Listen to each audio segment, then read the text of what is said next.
Shalom wanita yang dikasih Tuhan, selamat sore, selamat berjumpa kembali di dalam renungan firman Tuhan pada sore hari ini.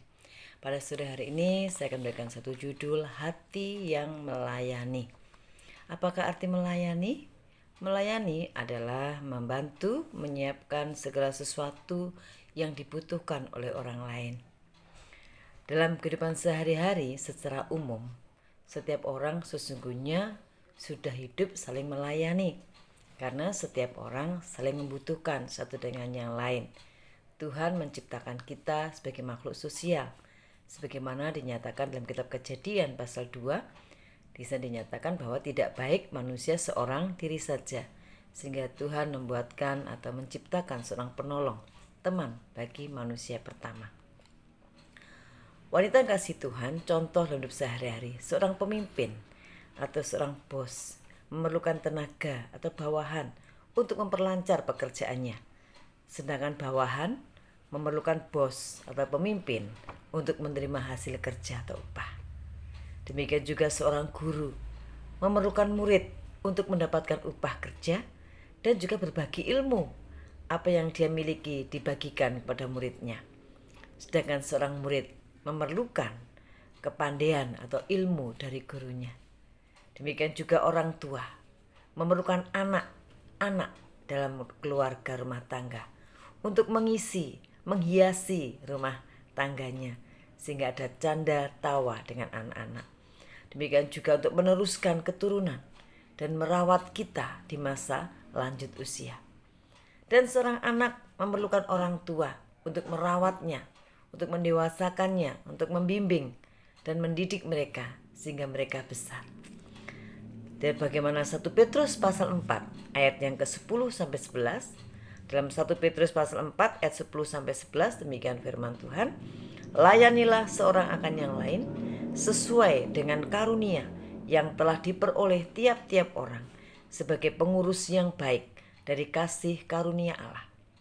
Jika ada orang yang berbicara, baiklah ia berbicara sebagai orang yang menyampaikan firman Allah.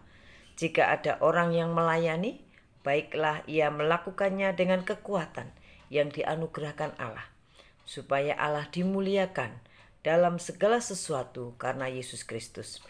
Ialah yang mempunyai kemuliaan dan kuasa sampai selama-lamanya. Amin. Jadi setiap kita mendapatkan karunia Allah untuk saling melayani satu dengan yang lain, di mana Tuhan tempatkan kita dalam berbagai profesi yang Tuhan karuniakan dalam kehidupan kita. Wanita yang dikasih Tuhan, di dalam kekristenan, kata melayani bukanlah sesuatu yang baru bagi kita.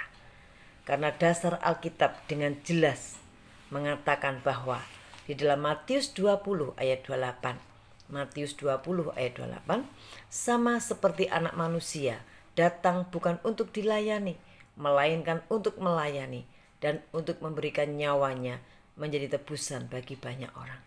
Kristus sebagai teladan bagi kita dalam melayani, karena dia Tuhan, tetapi dia menjadi hamba yang tidak menjadi bos untuk dilayani, tetapi melayani kita manusia berdosa, menebus kita manusia berdosa. Untuk itu wanita yang dikasih Tuhan, yang perlu kita pelajari hari ini bahwa di dalam melayani diperlukan sikap yang sangat kuat. Ada satu sikap yang harus kita miliki supaya kita kuat di dalam melayani. Karena dalam melayani tidak selalu mulus, tetapi ada tantangan-tantangan. Ada satu hal yang seringkali membuat kita kecewa. Kita bisa marah dan berputus asa di dalam melayani sesama kita. Nah, sikap apakah yang diperlukan dalam melayani? Ada dua saja yang saya berikan hari ini. Sikap apakah yang diperlukan dalam melayani? Yang pertama adalah kerendahan hati. Kerendahan hati ini sangat diperlukan di dalam kita melayani sesama kita.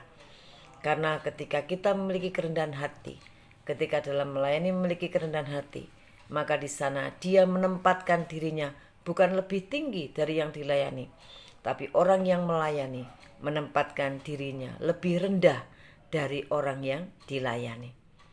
Tuhan Yesus telah memberikan teladan kepada kita di dalam Yohanes 13 di sana sebagaimana Yesus sebagai guru yang agung dan dia Tuhan yang rela merendahkan dirinya, duduk di bawah kaki murid-muridnya, bahkan membersihkan kaki murid-muridnya.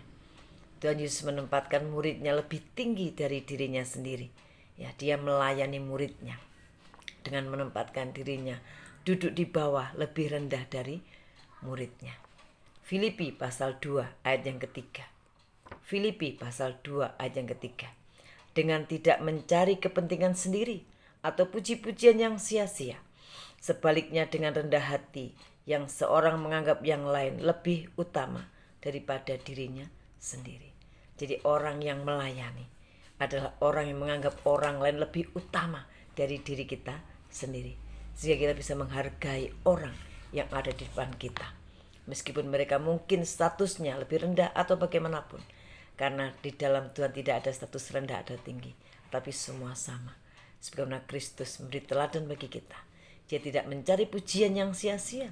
Tetapi dia menganggap muridnya lebih utama dari dirinya sendiri. Orang berdosa lebih utama dari dirinya sendiri.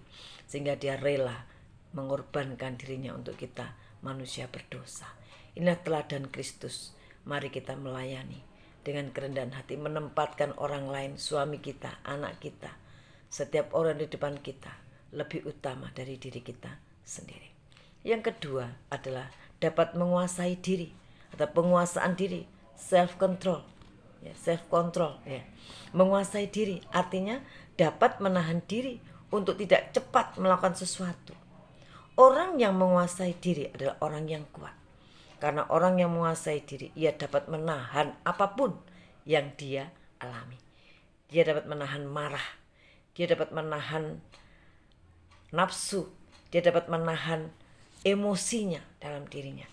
Bahkan dia dapat menahan diri untuk tidak berbuat dosa. Itu adalah menguasai diri. Kita baca 2 Timotius pasal 4 ayat 5. 2 Timotius pasal 4 ayat 5. Tetapi kuasailah dirimu dalam segala hal.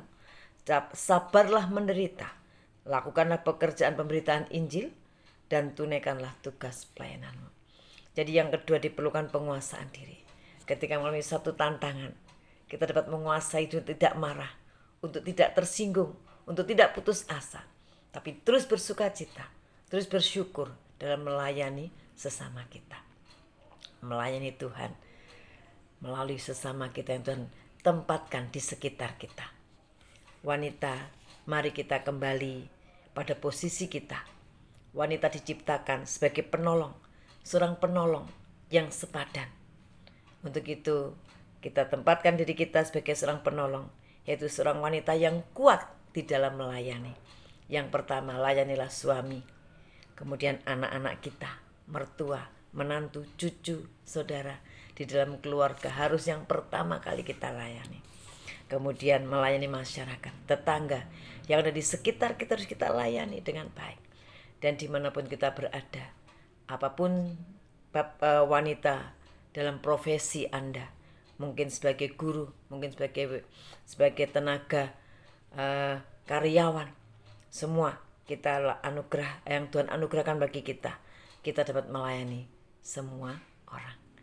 Mari wanita, hari ini dalam pembelajaran kita, milikilah hati yang melayani seperti Kristus yang melayani kita orang yang berdosa, seperti Rut yang melayani mertuanya, seperti Saulus yang melayani orang yang sudah menganiaya dia melayani dengan ramah, ya, dengan kerendahan hati dan dengan penguasaan diri. Puji Tuhan, inilah firman Tuhan hari ini, semoga memberkati kita semua. Salam sehat wanita, shalom, Tuhan memberkati.